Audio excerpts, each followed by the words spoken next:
Ces pratiques nuisaient à mes desseins de guerre et pouvaient m'empêcher de conquérir la terre.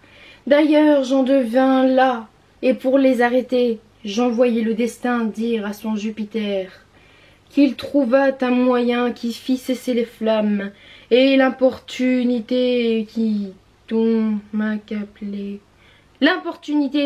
les dames, qu'autrement ma colère irait dans les cieux. Le dégradé soudain de l'empire des dieux donnerait à Mars à gouverner sa foudre. La frayeur qu'il en eut le fit bientôt résoudre. Ce que je demandais fut prêt en un moment. Et depuis je suis beau quand je veux seulement. Salut à tous, je vous retrouve aujourd'hui pour la vidéo dont je vous avais parlé la dernière fois, c'est-à-dire en fait la vidéo sur ma formation. La dernière fois je vous avais fait en fait une vidéo sur plutôt les livres que j'avais eu à lire durant l'année, et là j'ai vraiment envie de vous parler vraiment genre des cours, de l'amplitude horaire, du niveau de difficulté des examens, ce genre de choses là. Du coup on parlera pas du tout des livres que j'ai eu à lire dans cette vidéo. Sachez qu'en tout cas en lettres modernes il y en a beaucoup. Pour ceux qui ne l'auraient pas compris, j'ai été cette année en L1 de lettres modernes. J'étais à Lille 3 à Villeneuve d'Ascq, sauf que maintenant on doit dire Université de Lille, campus Pont de Bois, bref je m'en fous. Du coup les lettres modernes c'est une formation qui est vraiment axée sur la littérature depuis on va dire plus ou moins le 16e siècle jusqu'à nos jours. C'est une formation qui est comme vous vous en doutez très littéraire, surtout axée sur la lecture de texte, les commentaires de texte. Il y a beaucoup de matières qui vont autour, mais c'est quand même l'axe principal, c'est quand même le commentaire de texte. Du coup il y a beaucoup de gens qui pensent que faire lettres modernes c'est juste pour les gens qui veulent être prof, sauf que non. Personnellement mon objectif en faisant cette licence c'est d'être professeur de FLE. Sauf que par exemple pour l'instant je suis pas encore dans ce parcours là, je vais vous expliquer après.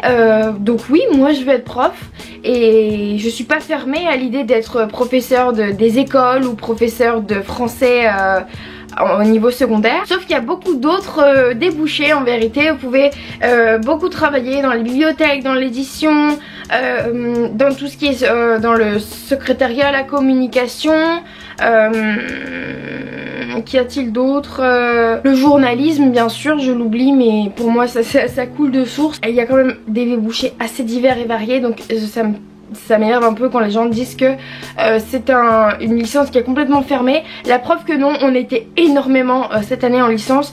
Malheureusement en fait le truc c'est que quand t'es à la fac t'es beaucoup plus libre que quand t'es au lycée. Du coup il y a beaucoup de gens qui se sont relâchés à mon avis ou qui n'ont tout simplement pas aimé. Par exemple dans ma classe au début on était 45, on a fini par être 8 sans rire. Et encore je pense pas que tout le monde soit passé en deuxième année. Du coup vous voyez un peu, en fait il n'y a pas besoin de faire de concours pour qu'il y ait une sélection, parce que sincèrement la sélection se fait d'elle-même quand on voit le nombre de gens qui abandonnent ou je sais pas ce qui leur est arrivé à ces gens, mais en tout cas ils sont partis. Faut vraiment s'accrocher parce que rien qu'aux vacances de Noël on a déjà diminué de moitié, plus les partiels qu'il y a eu après. Je pense qu'il y en a qui ont dû prendre la porte et voilà. On en est arrivé là à 8 en fin d'année. Les profs étaient quand même désespérés de voir la plus petite classe de l'université. Enfin, des profs qui sont habitués à faire des cours en amphi, des cours à des classes de 50, qui se retrouvent face tout à coup à des groupes de 8 comme si on était genre en travaux dirigés en lycée. Je pense que ça les choquait un peu et je comprends carrément. Aussi, avant de commencer la vidéo, j'ai eu mon année avec une moyenne de 13 sur 20. Au total, parce qu'en fait j'ai vraiment eu exactement la même moyenne au premier et au deuxième semestre. Donc je suis très contente. J'ai appris que je l'avais validé le jour de mon 19 ans.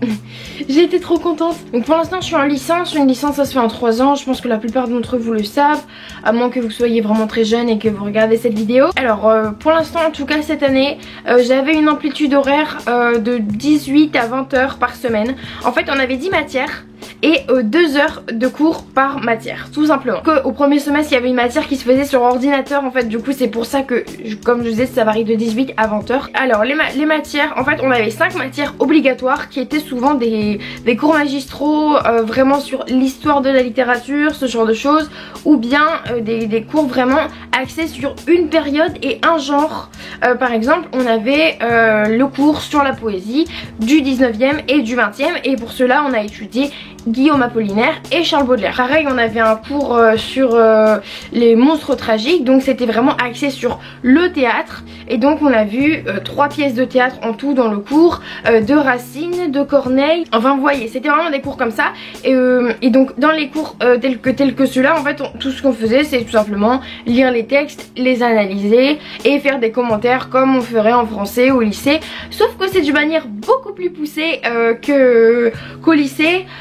On a eu une matière au premier semestre qui était ultra géniale avec un prof que j'ai tout simplement adoré, qui s'appelait Notions littéraires. Et en fait c'était vraiment, une fois qu'on est arrivé, on a eu un rappel de tout ce qui est du style en fait, des figures de style, des procédés d'écriture. Et franchement j'ai trouvé ça vraiment bien. Et ça prouve que vous n'êtes pas obligé en fait d'être un crack en français ou d'avoir été en L pour arriver en lettres modernes. Parce que vous voyez, comme nous on a eu vraiment un cours de remise à niveau. Et pour autant en voir de nouveaux qui sont quand même d'un niveau un peu supérieur. Parce que on attend quand même un niveau supérieur en fac. Sauf qu'au premier semestre, en tout cas je pense que tout le monde a le temps de se remettre à niveau. Les profs sont vraiment pas trop exigeants. Donc franchement il n'y a pas trop à avoir peur en arrivant là-bas de ne pas avoir le niveau. Vous n'arrivez pas en prépa littéraire ou en concours de ENS, vous êtes tout simplement à la fac et les profs sont là pour vous aider. Donc vous avez énormément de temps pour votre travail personnel. Sachez que moi au deuxième semestre je n'avais cours ni le vendredi, ni le lundi, ni le samedi, ni le dimanche. Ça faisait que j'avais jour que mardi, mercredi, jeudi. Donc tout le reste de la semaine je l'avais pour travailler. Sachant aussi que j'ai cumulé un job étudiant avec cela. Attention au job étudiant. Attention, attention, attention, attention. Il y a beaucoup de gens qui, en étant dans ma situation, se diraient c'est cool, je vais pouvoir faire un job étudiant limite un mi-temps. Oui et non en fait, parce qu'il y a certaines personnes qui pourraient très bien s'en sortir en ayant un job étudiant au niveau de l'organisation, etc. Sauf que c'est une organisation titanesque d'avoir un job étudiant et à la fac en même temps. En fait on se rend pas compte, surtout tous les jours en fait on se rend pas compte. Sauf que quand vous arrivez en période de partiel et que vous devez réviser, cravacher tous les jours, et en plus des fois vous faites du 8h-20h à votre travail étudiant, et bah des fois vous aimeriez vraiment ne pas l'avoir ce job étudiant. Voilà, c'est vraiment une organisation. Je pense qu'en ayant une amplitude telle que la mienne on peut se le permettre. Sauf qu'il faut faire attention déjà à ne pas prendre trop d'heures, en fait des contrats avec trop d'heures. Moi je suis à 8h donc c'est nickel, vous voyez. C'est vraiment pas beaucoup. Ça fait plaisir quand on est étudiant d'avoir de l'argent forcément, sauf qu'il y a des gens qui prennent trop goût à l'argent et qui au final vont sacrifier leurs études pour le job étudiant. Et ça c'est pas bon du tout les mecs, c'est pas bon du tout. J'en parlais hier encore avec mon voisin qui m'a dit qu'il avait planté ses études à cause de ça. Les lettres modernes, je pense que c'est une formation qui nécessite extrêmement de travail personnel. Déjà vous avez tous vos livres à lire, vous avez des livres énormes à lire. J'en ai parlé dans mon autre vidéo, mais voilà, je pense que c'est un point clé des lettres modernes. Il faut absolument lire les livres. J'ai vu des gens dans ma formation qui ne les lisaient pas. Et en fait le truc c'est que en fait ça peut être assez facile de tricher entre guillemets et de ne pas les lire, parce que en fait une fois que vous arrivez à l'examen se présente sous forme de commentaires. Donc si on est assez habile, on lit le texte, on l'analyse bien et on peut quand même avoir une bonne note. Et le livre, on n'est pas obligé de l'avoir lu. Ok, sauf que je veux dire, tout le long du semestre, si t'as pas lu le livre, mais tu vas t'ennuyer au cours. Genre c'est un truc de fou. Je comprends pas les gens qui réussissent à n'avoir lu aucun livre. Enfin je veux dire, il y a beaucoup de gens qui font la passe sur un livre, peut-être deux. Sauf que ne rien lire du tout, c'est quand même assez abominable, surtout en étant en lettres. On peut pas se dire passionné de littérature et être en lettres sans lire les livres. Ce n'est pas possible. Si lire des livres c'est quelque chose qui vous ennuie, ne partez pas en lettres, c'est tout. Tout simplement parce que c'est une formation qui est quand même cool, des profs cool, une amplitude horaire cool, ok. Mais lisez les livres, c'est important. Donc à côté de ça vous aurez quand même des dissertations à faire. Par exemple moi c'était surtout pendant les vacances, des choses comme ça. J'avais en fait des gros travaux à rendre pour la rentrée. Donc des dissertations, des commentaires. J'avais beaucoup d'exercices de grammaire à faire et d'orthographe, je vous expliquerai après. Beaucoup d'exposés à préparer et je vous expliquerai vraiment après tout ce qui est de ma formation, de ma spécialité en fait. Donc beaucoup d'exercices, en fait comme à l'école primaire, des exercices de bled limite, c'était vraiment ça qu'on devait faire. Des recherches personnelles, des choses comme ça. vous êtes vite overbooké avec les lettres modernes mine de rien, surtout selon votre rythme de lecture. Il faut vous faire des fiches de lecture, sinon vous oubliez tout. Il faut faire vos fiches pour avancer pour les examens, parce que c'est pas une semaine avant qu'on fait ses fiches pour les examens. Voilà, on est vite overbooké en fait mine de rien. Et en plus si on a un job étudiant, donc take care. Comme je vous disais, 5 matières obligatoires en fait, et 5 matières un peu au choix. Alors en fait, ce qu'on a dans notre fac, je sais pas du tout comment ça se passe dans les autres, c'est qu'en fait on a une spécialité. La spécialité, en première année, il y a 3 choix. Il y a enseignement primaire, communication et littérature renforcée. Alors personnellement, en voulant faire du FLE, je me suis retrouvée un peu perdue, parce qu'en fait le FLE est une spécialité qui n'ouvre qu'à partir de la 2e année. Et plus précisément du semestre 4, donc en janvier de la 2e année, truc de fou. Du coup quand je suis arrivée à la réunion au début d'année et qu'on m'a demandé de choisir, ça a été un peu difficile pour moi, mais en même temps je me suis dit, littérature, j'en ferai déjà bien assez, ça va me saouler. À la fin, je vais peut-être essayer de prendre un truc qui change un peu. Communication, communication, je me suis dit que c'était vraiment pas mon truc. En fait, on allait voir l'histoire des médias et tout, et franchement, moi c'est pas du tout un truc qui m'avait plu au lycée. On l'avait déjà fait maintes et maintes fois. Ça avec des trucs, oh non, et au final, je me suis dit, enseignement primaire, pourquoi pas. Je me suis dit en fait, apprendre le français à des enfants, ça reviendrait un peu à apprendre le français à des étrangers, revoir les bases de la langue, apprendre la grammaire à des enfants qui sont par exemple en CP. Ça revient à apprendre la grammaire à des étrangers qui viennent de commencer. Du coup je me suis dit, ça y est, j'ai trouvé. Arrivé dans la classe du coup des professeurs des écoles, des futurs professeurs des écoles. Sur le moment j'étais un peu perdue, parce que j'avais l'impression d'être avec plein de gens qui voulaient absolument faire ça et moi pas du tout. C'est un peu étrange. Et en fait du coup en faisant cette option, on avait des matières du style vocabulaire, grammaire, orthographe, ce genre de choses en fait que les autres, ceux qui avaient pris d'autres spécialités n'avaient pas. Donc nous c'était vraiment axé sur l'apprentissage de l'enfant. Donc on devait créer carrément une séquence pédagogique pour les enfants. Par exemple, l'un des exposés que j'ai dû faire, c'était apprendre les pronoms personnels aux enfants. De ce fait on devait, ma voix part en cacahuète. Et donc on devait créer des séances qui vont mener au but en fait de cette séquence. On devait la créer par des jeux, par des jeux, des activités, des cours aussi très classiques. On devait créer nos propres exercices, nos propres interros. Et j'avoue que au final j'y ai vraiment pris goût. J'ai vraiment adoré mon année en enseignement primaire. J'ai trouvé ça au final passionnant. Je sais pas, je m'attendais pas à grand chose. Et en fait au final j'ai vraiment adoré cette formation. J'avais une prof qui était absolument passionnante et passionnée.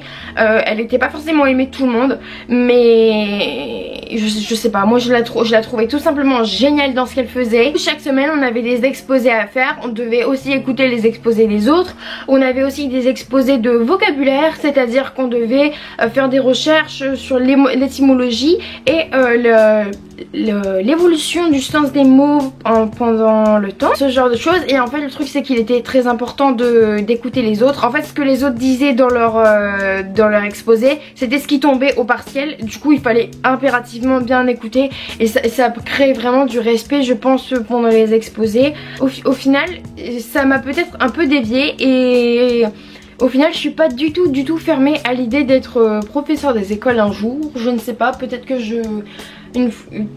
en étant FLE je vais peut-être avoir une opportunité de travailler avec des jeunes enfants comme ça, ou peut-être que une fois que j'en aurai marre du FLE, peut-être que je vais repasser un concours de professeur des écoles. Je sais pas, mais en tout cas ça m'a vraiment branché. J'ai passé une très bonne année, mais j'avoue qu'il y a eu, comme pour tous les étudiants, et j'ai vraiment envie de revenir là-dessus, il y a le moment dans l'année où tu te dis que tu vas tout arrêter. Et je pense que j'en avais parlé avec plusieurs filles de ma classe à un moment dans l'année. Je pense que tout le monde à un certain moment a une baisse de morale et une baisse de motivation énorme. C'est un nom scientifique même, mais je me souviens plus exactement comment ça s'appelle. Moi-même, en étant passionnée par ce que j'ai fait cette année, il y a des fois où clairement ça m'a saoulée. Et le truc c'est que c'est pas quelque chose de très concret, c'est vraiment plutôt dans la théorie, c'est normal, c'est des études universitaires, on n'est pas en BTS ou en quelque chose comme ça. Du coup c'est normal que ce soit pas très concret et parfois on a l'impression qu'on apprend tout ça pour rien. Et c'est terrible en fait quand on arrive à cette situation où on se demande si on va pas tout arrêter. Enfin moi je me suis dit mais... Oh là là, j'ai donné une... Je suis partie comme ça, j'ai donné un coup dans ma lampe. Moi-même, à un moment, je me suis dit que j'allais arrêter. Et que j'étais pas sûre de moi en fait. Je me suis dit qu'ils étaient plus sûrs de moi, que peut-être que c'était pas du tout ça que je voulais faire. Et j'avais l'impression que j'arriverais jamais à mon but de professeur de fleurs. C'était un peu avant les vacances de Noël, cette période-là. Le stress des partiels, le stress du est-ce que je suis assez bonne pour être là-dedans. J'ai l'impression que les profs sont beaucoup moins gentils qu'au début d'année. Au début d'année, ils sont vraiment sympas. Ils se disent alors est-ce que vous connaissez une métaphore? Alors toi t'es là en mode... Ouais quand même mec, je viens de L, je suis allée au lycée, j'ai pas sauté de case, je suis là, je sais ce que c'est une métaphore. Donc au début les profs sont comme ça et au final d'un seul coup le prof te dit tu as oublié ce qu'est une prosopopée.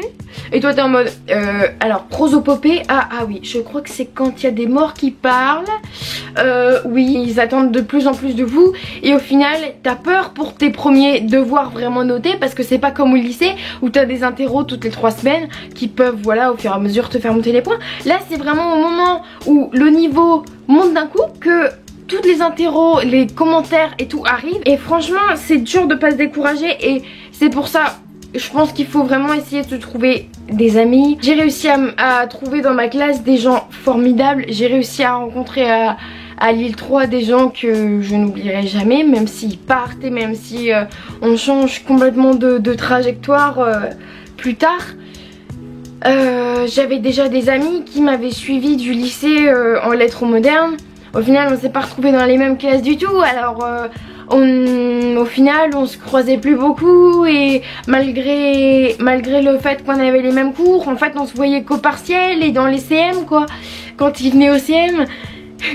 Et au final j'ai réussi à rencontrer de nouvelles personnes. En fait on est tous dans le même bateau, on est tous dans la même situation. Et quand j'ai rencontré Charline, Brice, Eugénie et Elodie, c'était vraiment différent en fait quand t'arrives à la fin. Malgré tout ça rajoutait tellement de bonne humeur à nos journées. Enfin je veux dire maintenant ma rencontre avec Charline, Louloute, je sais que tu vas passer par là. Et quelque chose cette année de formidable. L'année prochaine je sais pas si je serai encore avec eux et... ça va me faire un trou dans mon cœur, vous voyez. Parce qu'on va tous y arriver, on aura tous le diplôme qu'on veut, on aura tous notre licence et tous notre DUT et tous nos BTS. Mais là, faut vraiment se donner du mal.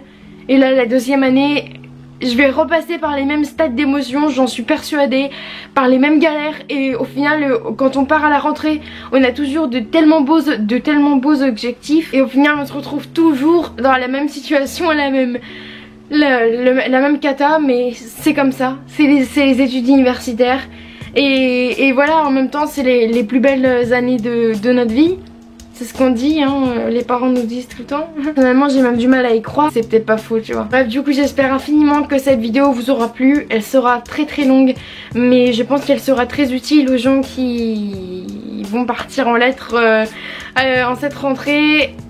Et bien en tout cas je vous souhaite à tous une très bonne chance pour cette nouvelle année. On dirait que je suis déjà en mode back to school mais bon voilà. Désolée, l'école c'est ma vie, je veux être prof, l'école c'est ma vie. Laissez-moi en commentaire, je sais pas, vos expériences de cette année, ça m'intéresserait énormément. L'école c'est, comme je vous dis, c'est ma passion. Donc voilà, salut, on se retrouve très vite dans une prochaine vidéo. Allez.